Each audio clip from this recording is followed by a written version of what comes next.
nuclear warfare is a threat to all of us. How can we live with this threat? Our best life insurance may be summed up in 4 words. Stay alert. This will take some doing on your part. It will take ingenuity. It will take fervor.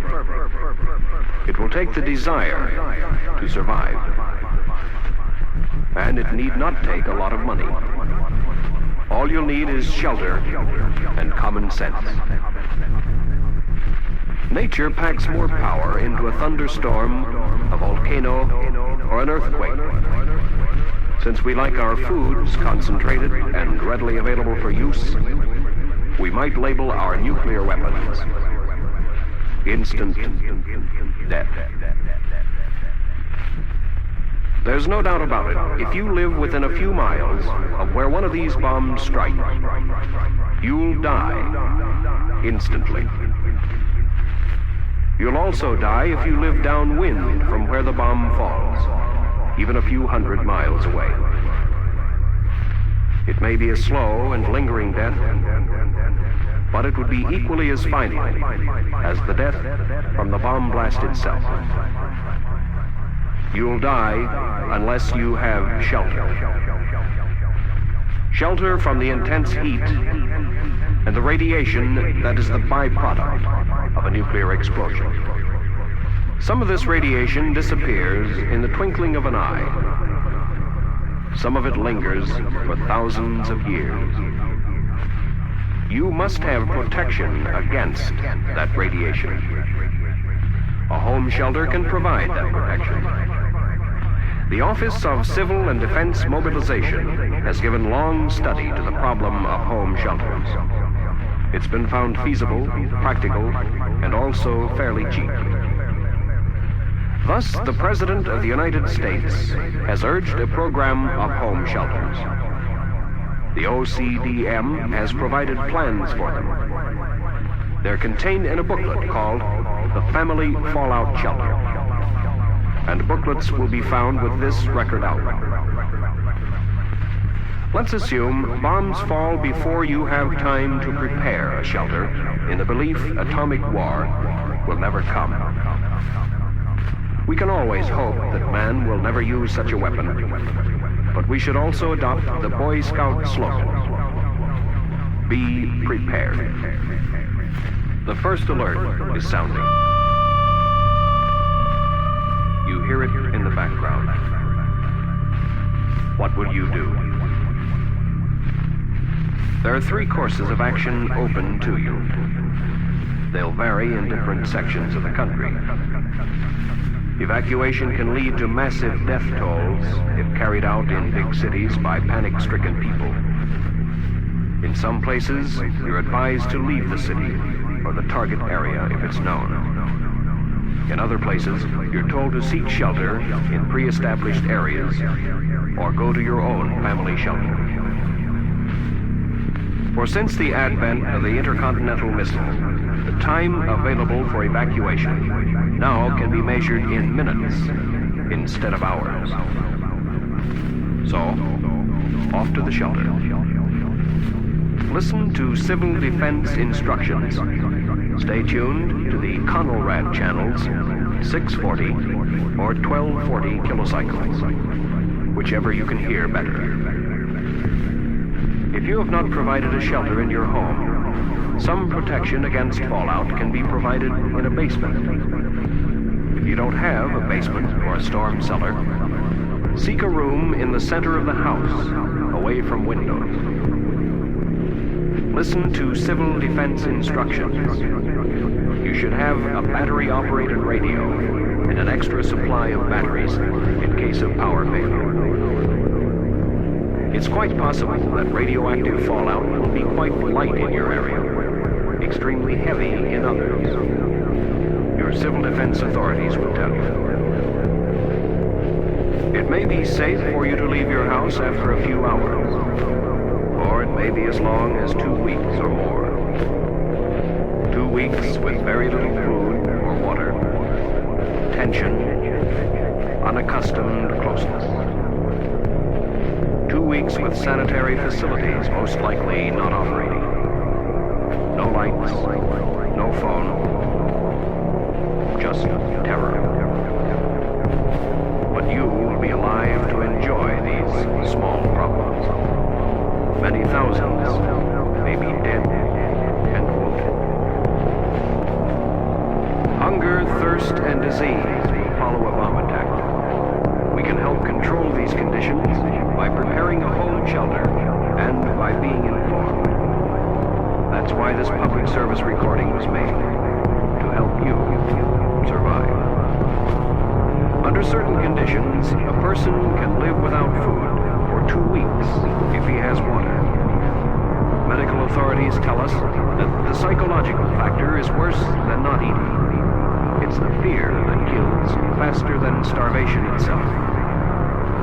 But it's wiser and far more comforting to provide shelter, food, water, and sanitary conveniences if we hope to live after a bomb falls. Let's take a look at the family-type shelters. These have been devised by experts: Stanford Research Institute, Army Signal Corps, and Naval Radiation Laboratory. They've been tested against atomic weapons at the vast Nevada test site.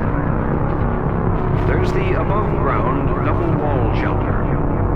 Expensive, but capable of withstanding blast as well as fallout in most cases. There's the basement concrete block shelter, if your basement's big enough for it. The underground reinforced concrete shelter can be built as a basement within a new house, or it can be buried in the backyard. There's the pre-shaped metal arch shelter, a half-dome of corrugated iron culvert covered with earth, or the reinforced concrete pipe shelter set on end below ground. Depending on family size and requirements, they range in cost from $200 to $1,500. Before you build, consult a contractor and check your local building laws. Radiation which drifts down or falls out of the mushroom cloud marking the explosion of a nuclear weapon has great powers of penetration, like an arrow piercing an apple. 2 feet of concrete or 3 feet of earth will provide the protection necessary against fallout. Your shelter should provide 10 square feet of floor space per person, and it must be provided with filtered ventilation. A hand-operated blower is essential for underground shelter. Sleeping accommodations can be either bunk beds that fold up, or hammocks which can be taken down when not in use. Electric current probably will be unavailable, whereas continuous low-level lighting can be provided by means of a 4-cell hot-shot battery wired to a flashlight bulb. Have spare batteries, and have a flashlight or Coleman lantern when brighter light is needed. You'll need a battery-powered radio with an outside antenna to pick up civil defense instructions. For the period immediately following an attack, all Conelrad stations will be operating at reduced power. And don't forget those extra batteries. You'll need lots of food and supplies, first aid and sanitation equipment. You'll be told about these on the other side of this record. And there's much valuable information provided in the folders within this album. Read them and keep them. Your life may depend on it. Meanwhile, let's go back and summarize some of the essential facts you'll need to know to survive a nuclear attack. First, learn the warning signal. The alert signal is a steady blast on a siren or fire horn of 3 to 5 minutes duration. This is how it sounds.